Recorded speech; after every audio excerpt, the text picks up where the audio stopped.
Assalamualaikum warahmatullahi wabarakatuh. Bertemu lagi dengan saya, Mariani Nurbaiti SPD, Guru TK Seratu dari Kabupaten Pangandaran. Kali ini saya akan memaparkan berbagai praktik baik saya bersama komunitas pertonggohan dalam aksi nyata saya tentang budaya positif. Latar belakang dari rancangan tindakan pada aksi nyata yang saya lakukan adalah karena kurang adanya kesepakatan peraturan yang kurang seimbang antara di sekolah dan di rumah pada pola asuh penerapan perilaku pembiasaan budaya positif terhadap anak.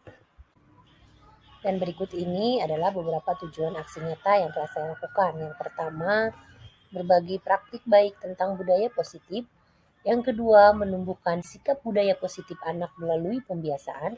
Dan yang ketiga, menuntun anak merdeka belajar dalam penerapan budaya positif.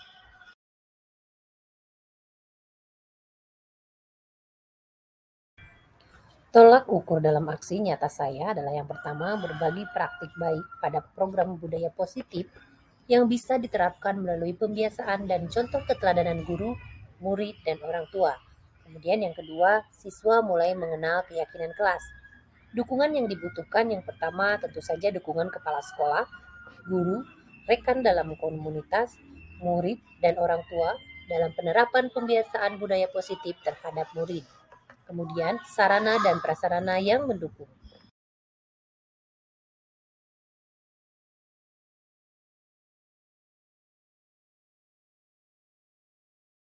Bismillahirrahmanirrahim. Assalamualaikum warahmatullahi wabarakatuh. Waalaikumsalam warahmatullahi wabarakatuh. Alhamdulillahirabbil alamin. Yang terhormat para kepala dari wilayah pedesaan Cintaratu dan sekitarnya. Yang terhormat dan yang kami hormati para guru yang berada di lingkup Desa Cintaratu dan Selasa semua, yaitu tentang budaya positif, berbagi praktik baik bersama komunitas pertonggohan. Demi kemajuan anak-anak kita semua, mencerdaskan anak bangsa. Mudah-mudahan dapat meningkatkan profesional kita, baik sebagai kepala maupun sebagai guru TK. Yani Nurbaiti, persilahkan. Assalamualaikum warahmatullahi wabarakatuh. Waalaikumsalam warahmatullahi wabarakatuh. Sebelumnya, terima kasih atas kehadiran ibu-ibu kepala TK, kemudian ibu-ibu guru TK komunitas pertonggohan yang telah berkenan hadir pada kesempatan ini. Dalam meningkatkan kompetensi kita sebagai guru PAUD, terutama untuk menanamkan budaya positif terhadap anak didik kita yang kita lakukan melalui pembiasaan. Konsep utama berbagi praktik baik pada budaya positif kali ini, yang pertama dimulai dari perubahan paradigma belajar, kemudian yang kedua disiplin positif, dan yang ketiga motivasi perilaku manusia. Selanjutnya bagaimana kebutuhan dasar manusia untuk meningkatkan budaya positif, kemudian posisi kontrol restitusi, keyakinan kelas, dan yang terakhir segitiga restitusi. Ya, budaya positif merupakan perwujudan dari nilai-nilai atau keyakinan universal yang diterapkan di sekolah. Budaya positif diawali dengan perubahan paradigma tentang teori kontrol. Di sini ada Dr. William Glasser dalam kontrol teori yang menyatakan bahwa yang pertama, ilusi guru mengontrol murid. Jadi, kita sebagai pendidik dan membuat orang merasa bersalah dapat menguatkan karakter. Jadi, untuk mengemukakan apa yang menjadi minat dan kebutuhan belajarnya, dan kita sebagai pendidik atau guru di lapangan, ataupun kita sebagai orang tua memberikan kesempatan tersebut kepada anak didik kita untuk menunjukkan apa yang menjadi kemauannya. Jadi, kita berikan kesempatan kepada peserta didik untuk mengemukakan apa yang menjadi minat dan kebutuhan belajarnya, dan kita sebagai pendidik atau guru di lapangan, ataupun kita sebagai orang tua. Kemudian bagaimana respon seseorang berubah dari paradigma stimulasi respon kepada pendekatan teori kontrol. Di sini ada tabel. Yang pertama mulai dari stimulasi respon. Kenyataan kebutuhan kita sama, tetapi dalam teori kontrol yang sebenarnya terjadi, realitas kebutuhan kita berbeda.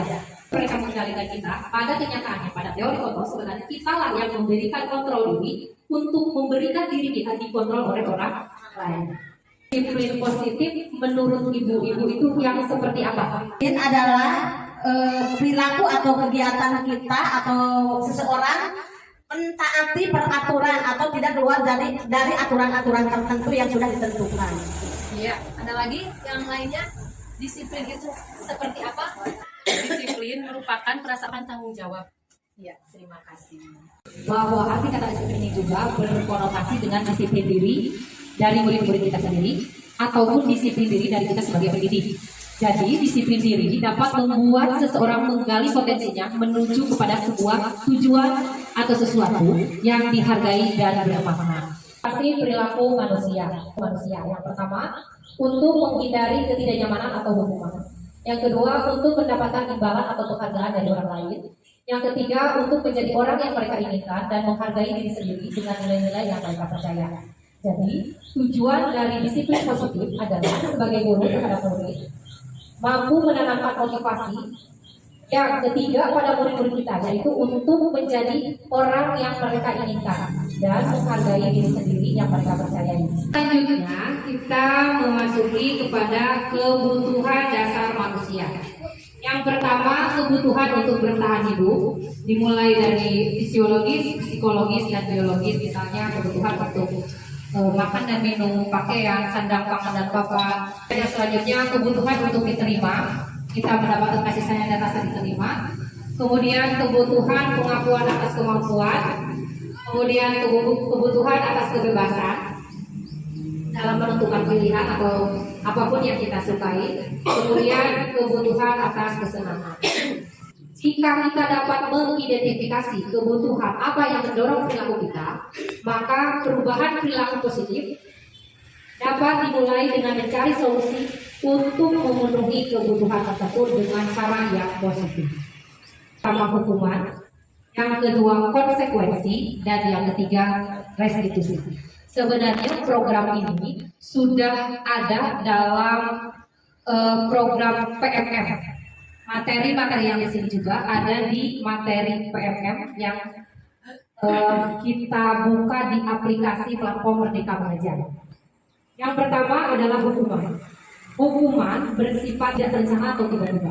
Bersifat satu arah, bisa berupa hukuman fisik maupun psikis. Murid atau anak disakiti oleh perbuatan atau kata-kata kita. Jadi hukuman itu tidak hanya berbentuk fisik, tetapi bisa berbentuk verbal. Kemudian yang kedua adalah konsekuensi. Konsekuensi itu berbentuk sudah terencana atau sudah disepakati, sudah dibahas dan disetujui oleh murid dan guru. Yang selanjutnya adalah restitusi. Restitusi adalah proses menciptakan kondisi bagi murid untuk memperbaiki kesalahan mereka sehingga mereka bisa kembali pada kelompok mereka dengan karakter yang lebih kuat. Ini menurut dosen. Ini 5 posisi kontrol. Dalam 5 posisi kontrol ini bisa dilakukan oleh kita sebagai guru atau pendidik, juga bisa diterapkan oleh kita sebagai orang tua di rumah kita.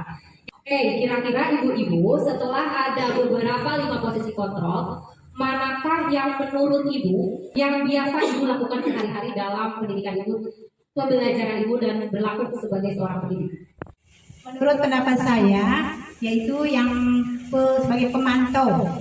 Nah, di sini kita harus bertanggung jawab mengawasi dengan suara-suara yang lemah lembut mungkin kepada anak itu tidak kasar dan anak akan merasa lebih paham kesalahan dirinya itu, tapi tidak menghakimi.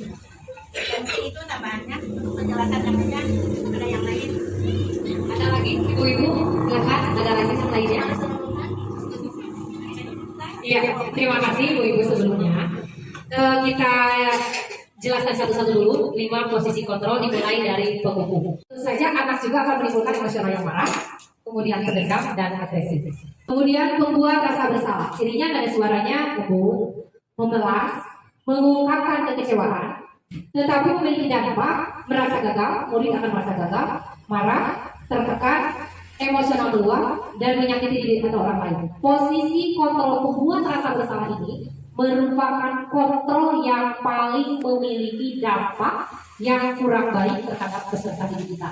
Karena membuat rasa bersalah ini akan berakibat terhadap murid yang memiliki perasaan murid merasa gagal, tidak bisa diterima dalam pembelajaran ataupun dalam kehidupan.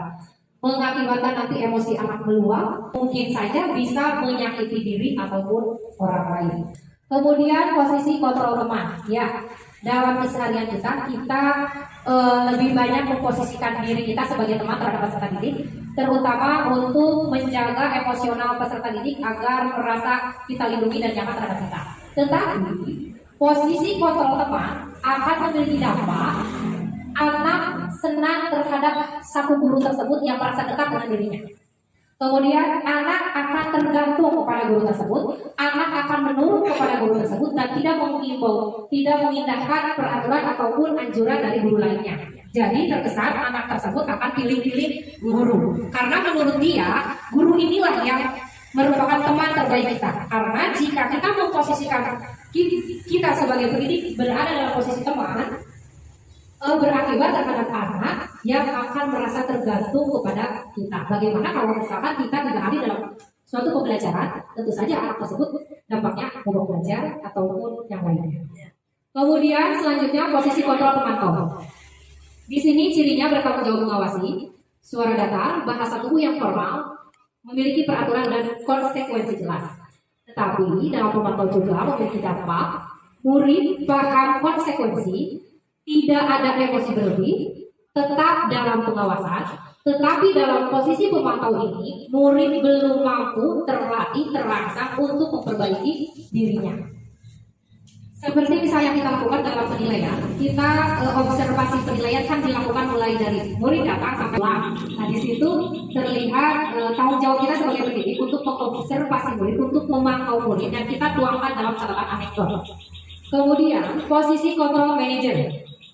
Cirinya, mempersilahkan mempertanggungjawabkan perilaku, kolaborasi, dan mendukung menemukan solusi. Dampaknya, pribadi yang mandiri, kemudian anak merasa merdeka, anak memiliki rasa tanggung jawab atas segala perilakunya dan sikapnya sehingga dapat menciptakan lingkungan yang positif, nyaman, dan aman. Di sini dari kelima posisi kontrol ini diharapkan kita berada pada posisi kontrol manager. Tetapi dalam setiap aktivitas pembelajaran sehari-hari kita bisa berada dalam posisi teman dan pemantau. Posisi teman untuk mendekati anak dan posisi pemantau untuk tetap mengawasi anak tersebut dimulai dari anak datang sampai anak pulang sekolah dan kembali kepada orang tua.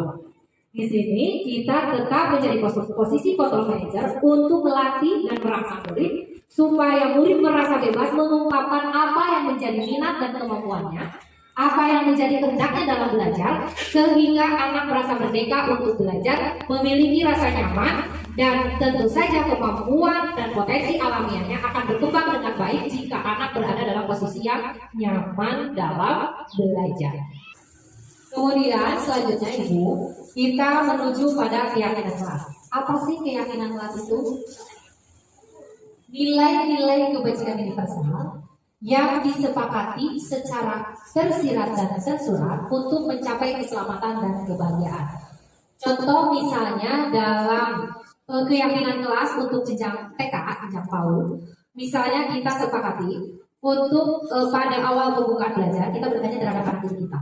Apa yang ingin dilakukan hari ini? Kita sepakati apa aturan main hari ini. Misal, ketika guru berbicara, teman-teman ataupun anak-anak boleh mendengarkan ibu. Kita bertanya seperti itu terhadap murid kita. Jika anak menjawab iya ataupun mendengarkan ataupun tidak mau, kita terima, kita tampung dulu. Boleh tidak ibu bicara? Teman-teman boleh tidak mendengarkan ibu bicara? Nah seperti itu. Kalau ada kesepakatan, kita buat hal tersebut menjadi satu poin keyakinan kelas. Kemudian kita lakukan melalui kebiasaan sehari-hari. Ketika melakukan doa, kita tuntut anak untuk melakukan doa dengan sikap yang baik. Misal dengan duduk tegak, tangan diangkat, dan kita sepakati hal tersebut bersama murid. Di sini keyakinan kelasnya bisa anak memilih ragam main yang anak sukai, tentu saja sesuai dengan minat dan kebutuhan anak yang kita fasilitasi dalam kegiatan pembelajaran. Yang segitiga restitusi. Yang pertama, menstabilkan identitas. Yang kedua, validasi tindakan yang salah. Dan yang ketiga, keyakinan kelas. Tujuan dari segitiga restitusi ini adalah mampu memahami perilaku murid dan membimbing murid untuk belajar dari kesalahannya menjadi individu yang lebih baik. Bagaimana caranya? Misalnya ketika ada kasus anak yang tiba-tiba ketika melakukan pembelajaran ada anak yang kepalanya bertujuan untuk mengubah identitas anak yang gagal karena melakukan kesalahan menjadi anak yang sukses. Komunikasi tindakan yang salah, tujuannya memenuhi kebutuhan dasar. Kalau kita memahami kebutuhan dasar apa yang mendasari sebuah tindakan yang anak lakukan tersebut, misalnya tadi dalam mendorong kepala teman, kita akan menemukan cara untuk menyelesaikan kasus atau permasalahan tersebut. Bisa kita panggil anak yang mendorong kepala teman tersebut dengan melakukan dialog atau percakapan, misalkan dengan pertanyaan, kamu pasti punya alasan kenapa tadi itu anak untuk mampu memperbaiki perilakunya dengan menanyakan kembali keyakinan kelas. Coba kita tanyakan terhadap anak tersebut, apakah yang Ananda lakukan dalam mendorong kepala teman tersebut hal yang baik atau tidak? Anak kita untuk menjadi sosok yang diidolakan, mengarah kepada sosok idola. Ibu-ibu, demikian paparan materi berbagi praktik baik tentang budaya positif. Terima kasih.